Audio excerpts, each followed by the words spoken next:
YCP మాజీ MLA కరణం ధర్మశ్రీ సంచలన వ్యాఖ్యలు చేశారు. తన ఓటమికి ప్రధాన కారణం మాజీ ముఖ్యమంత్రి వైఎస్ జగన్మోహన్ రెడ్డే అని ఆరోపించారు. తాను ఎన్నిసార్లు చెప్పినా జగన్ వినలేదని, అందుకే తన నియోజకవర్గంలో భారీ తేడాతో తాను ఓడిపోయినట్టు చెప్పారు.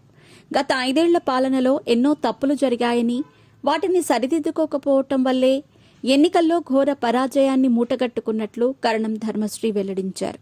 ఆంధ్రప్రదేశ్ అసెంబ్లీ ఎన్నికల్లో తెలుగుదేశం, జనసేన, బీజేపీ కూటమి ముందు చిత్తుగా ఓడిపోయిన వైసీపీ ఓటమి కారణాలను వెతుక్కుంటోంది. అయితే ఎవరికి వారు తమ ఓటమికి గల కారణాలను బేరీజు వేసుకుంటున్నారు. ఈ క్రమంలోనే చోడవరం మాజీ ఎమ్మెల్యే కరణం ధర్మశ్రీ కీలక వ్యాఖ్యలు చేశారు. తాను వైఎస్ జగన్ వల్లే ఓడిపోయినట్టు తాజాగా వెల్లడించారు. అనకాపల్లి జిల్లాలోని చోడవరం నియోజకవర్గంలో తాను పరాజయం పాలు కావటానికి బిఎన్ రహదారిపై ఏర్పడిన గుంతలేనని చెప్పారు. అయితే వాటిని పూడ్చాలని తాను ఎన్నోసార్లు అప్పటి సీఎం జగన్కు విజ్ఞప్తి చేశానని, అయినా ఆయన వినకపోవటం వల్లే ఈ పరిస్థితి తలెత్తిందని చెప్పారు. అనకాపల్లి జిల్లా చోడవరంలో మీడియాతో శనివారం మాట్లాడిన మాజీ ఎమ్మెల్యే కరణం ధర్మశ్రీ ఆసక్తికర వ్యాఖ్యలు చేశారు.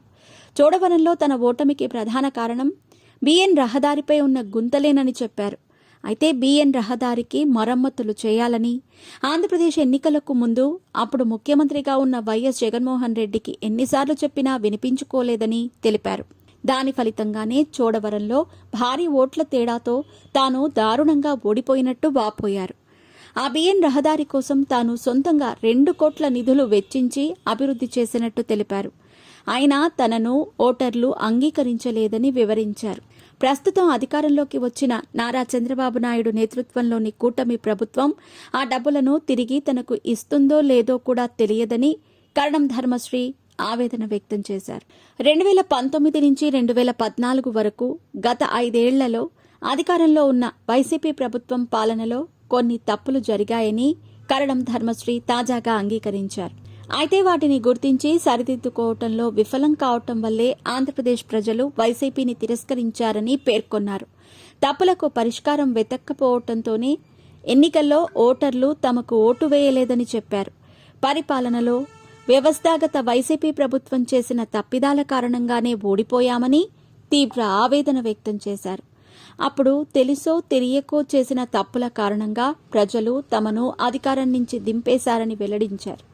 ఈ విషయాన్ని తమంతా అంగీకరించామని చెప్పిన కరణం ధర్మశ్రీ, ప్రస్తుతం అవే తప్పులు చేసి మీరు కూడా అలాంటి ప్రజా తీర్పే కోరుకుంటారా అని తెలుగుదేశం, జనసేన, బీజేపీ నేతలను ప్రశ్నించారు. ఈ క్రమంలోనే మంత్రులు గాని, ఎమ్మెల్యేలు గాని నియోజకవర్గంలో తిరిగితే వైసీపీకి చెందిన సర్పంచులు, ఎంపీపీలు, ఎంపీటీసీలు, జెడ్పీటీసీలు వారికి స్వాగతం పలికి ఆయా కార్యక్రమాల్లో పాల్గొనాలని కరణం ధర్మశ్రీ సూచించారు.